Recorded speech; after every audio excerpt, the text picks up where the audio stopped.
Assalamualaikum warahmatullahi wabarakatuh. Alhamdulillahirabbil alamin wassalatu wassalamu ala asrofil anbiya'i wal mursalin wa ala alihi wa ashabihi ajma'in, amma ba'du. Para pemirsa Persada TV UAD dimanapun berada, alhamdulillah pada kesempatan kali ini kita berjumpa kembali dengan pembahasan syarah hadis arba'in. Pada kesempatan ini kita akan bahas hadis arba'in nomor 6 dengan tema halal dan haram.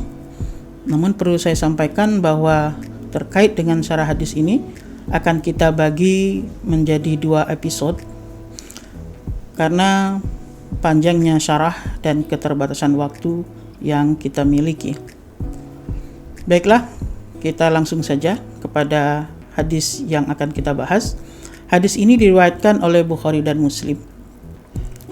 Hadis ini berbunyi, An Abi Abdillah Nu'man ibn Basirin radhiyallahu anhuma qala sami'tu Rasulullah sallallahu alaihi wasallam yaqulu innal halala bayyinun wa innal haramu bayyinun wa bainahuma umurun mutasyabihat la ya'lamuhunna katsirum minan nas famanittaqal subhati faqad istabra'a lidinihi wa irdihi wa man waqa'a fi subhat waqa'a fil harami qarra'i yar'a haulal hima yusiku ayyarta'a fihi ala wa inna likulli malikin himan ala wa inna himallahi maharimuhu ala inna fil jasadi mudghatan idza salahat jasadu kulluhu wa idza fasadat jasadu kulluhu ala wahiyya qalbu. Hadis ini memiliki arti dari Abi Abdillah bin Nu'man radhiyallahu anhuma.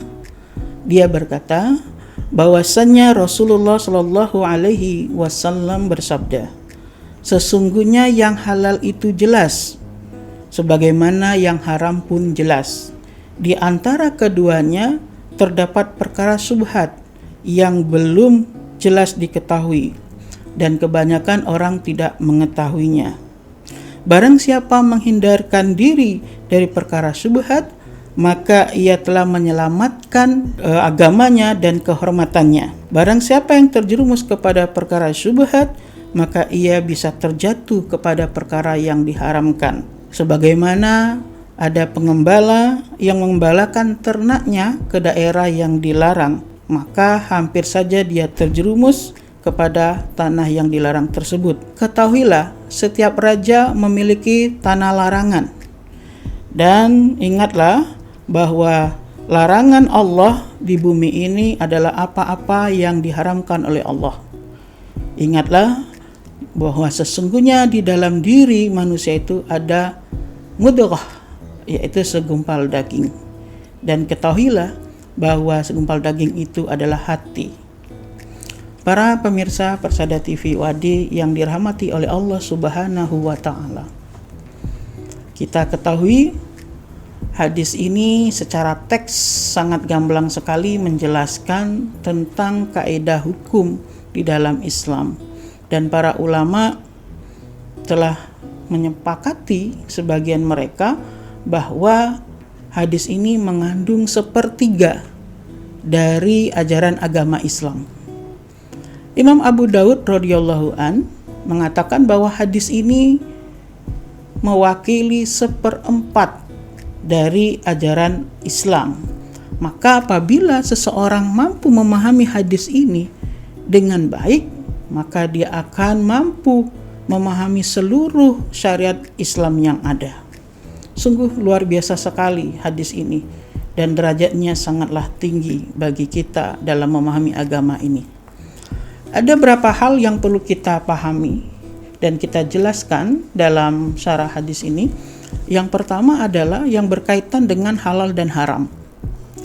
bahwa sesungguhnya halal dan haram itu sudah jelas sebagaimana yang terdapat dalam Al-Quran dan hadis.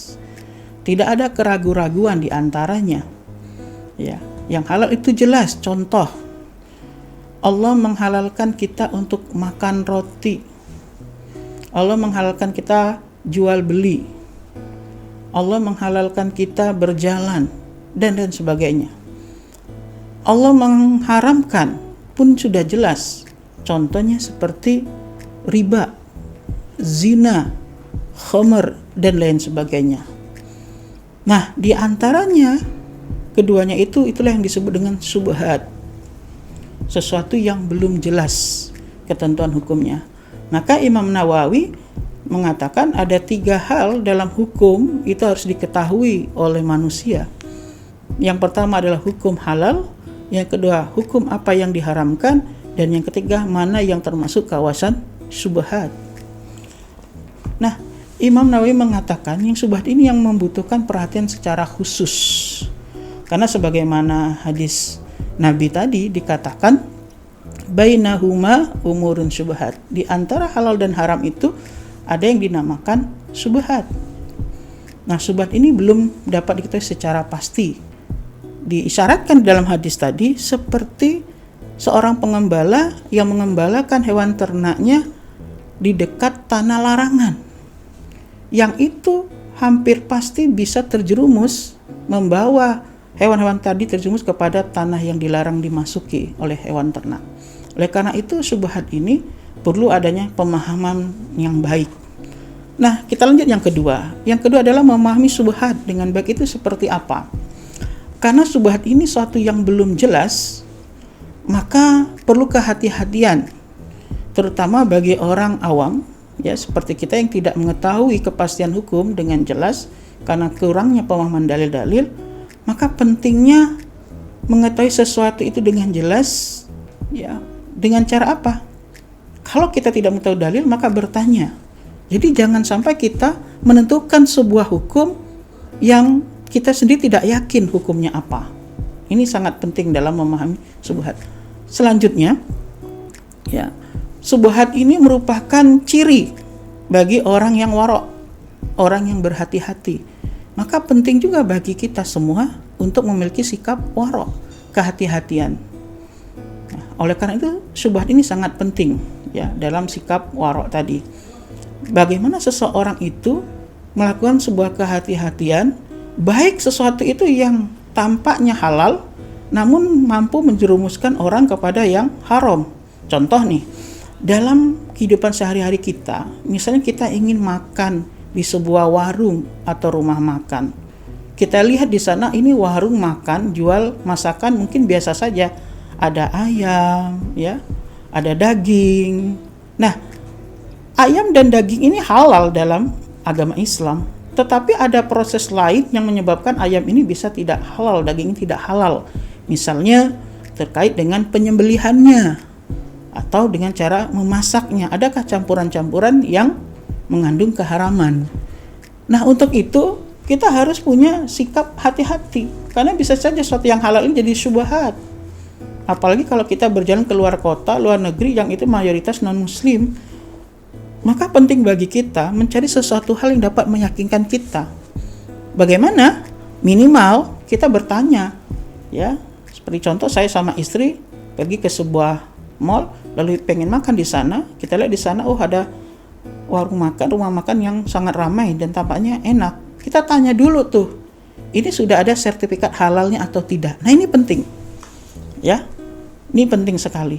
Kalau dikatakan belum ada, lebih baik kita hindari. Walaupun sang pelayan ini mengatakan tapi halal kok. Nah, kita belum bisa meyakinkan itu karena dia adalah pelayan. Tapi kalau kita sudah melihat di sana ada kode halal, misalnya sertifikat MUI yang sudah ditempel di kaca atau dimanapun yang berlogo halal dan ada nomornya, nah ini bisa menjadikan pintu keyakinan kita dan terhindar dari yang namanya syubhat. Nah, yang selanjutnya kita juga harus hati-hati, memiliki hal kehati-hatian. Yang ini mungkin syubhat di sesuatu hal yang jelas nyata halal, tapi mungkin ada sesuatu yang meragukan. Ya. Kalau yang tadi kelihatannya halal, kalau ini jelas halalnya, tapi mungkin bisa munculkan keraguan. Contoh yang diriwayatkan oleh Imam Bukhari, sebuah kisah diceritakan bahwa Nabi pernah pulang ke rumahnya, lalu ke tempat tidurnya, beliau kejatuhan kurma. Ketika melihat kurma tersebut, beliau ingin memakannya, tetapi karena kehati-hatian beliau menunda memakan itu. Muncullah rasa khawatir, penjagaan diri dalam diri beliau, apakah ini memang harta halal yang dia miliki, atau jangankah ini adalah sedekah. Kurma jelas makannya halal, kemudian ada di rumah Rasulullah, kemungkinan besar itu halal juga, tapi beliau sebagai bentuk kehati-hatiannya terkait dengan masalah syubhat, dia khawatir kalau kurma ini adalah bagian dari barang sedekah, karena Nabi tidak boleh makan sedekah, tetapi boleh makan hasil dari hadiah atau hibah. Apa yang dilakukan Nabi? Nabi meninggalkannya. Nah, maka Imam Hasan Al-Basri pernah berkata, ketakwaan seseorang akan masih tetap ada pada dirinya ketika seseorang itu mampu meninggalkan hal-hal yang halal karena khawatir akan terjerumus kepada hal yang haram. Ini menarik sekali pemirsa. Ya, luar biasanya penjagaan Islam itu terhadap dirinya, terutama kepada hal yang syubhat ini. Orang tersebut mampu meninggalkan hal yang halal karena khawatir terjebak kepada sesuatu yang haram. Apa yang dilakukan oleh Rasulullah ini adalah sebuah cara beliau untuk menjaga dirinya dari hal-hal yang haram, padahal kurma tadi kan halal. Nah, kemudian Abu Bakar juga mencontohkan akan pentingnya penjagaan diri seseorang dari hal yang syubhat meskipun itu halal. Apa yang dilakukan Abu Bakar? Ketika Abu Bakar datang ke rumahnya, dia lihat ada makanan, lalu beliau tanpa bertanya, karena merasa ini rumahku, makanan di rumahku mesti halal, beliau makan. Tapi muncul rasa keraguan-raguan, apakah itu termasuk syubhat atau tidak? Jangan-jangan ini dari hal-hal yang meragukan. Apa yang dilakukan oleh Abu Bakar? Beliau memasukkan jarinya ke dalam mulutnya supaya mampu mengeluarkan makanan yang dia makan tadi. Akhirnya apa yang terjadi? Beliau muntah dan keluar apa yang dia makan tadi. Nah, ini menarik sekali terkait dengan penjagaan diri terhadap sesuatu yang meragukan atau syubhat. Oleh karena itu, seperti yang disampaikan di awal tadi, pentingnya bagi kita untuk memiliki sikap waro, ya, kehati-hatian. Yang di dalam kewaraan itu ada syubhat yang harus dihindari. Selanjutnya, di dalam hadis ini juga menyampaikan bahwa ala wa inna likulli malikin himan. Setiap raja memiliki daerah yang terlarang. Ala inna himallah, ingatlah sesungguhnya tanah larangan Allah itu adalah maharimuhu, hal-hal yang diharamkan oleh Allah Subhanahu wa taala. Allah sebagai maharaja jelas memiliki larangan-larangan bagi hambanya. Oleh karena itu, kita jangan sampai terjebak kepada hal yang dilarang oleh Allah Subhanahu wa taala. Sebagai penutup sesi pertama ini pada pembahasan tema hukum halal dan haram, kita kembali di pertengahan hadis tadi. Para pemirsa sekalian, ya, barang siapa yang mampu menghindarkan dirinya dari perbuatan syubhat, maka dia telah menyelamatkan agama dan kehormatannya. Oleh karena itu, mari kita melakukan kehati-hatian terhadap segala sesuatu yang syubhat, agar kita mampu mencapai nilai-nilai ketakwaan yang sesungguhnya. Sebagaimana dikatakan oleh Imam Hasan Al-Basri, ketakwaan akan tetap melekat pada diri seseorang apabila dia mampu meninggalkan hal-hal yang halal karena khawatir akan terjebak kepada hal yang haram. Demikian, semoga kita mampu menjalankan apa yang disampaikan oleh baginda Rasulullah SAW dan para ulama dan para sahabat yang telah saya sebutkan tadi, dan kita menjadi insan yang bertakwa. Tetap setia kepada channel ini di Persada TV UAD. Jangan lupa like and comment and share dan subscribe-nya untuk perjalanan channel ini ke depannya lebih baik lagi. Wassalamualaikum warahmatullahi wabarakatuh.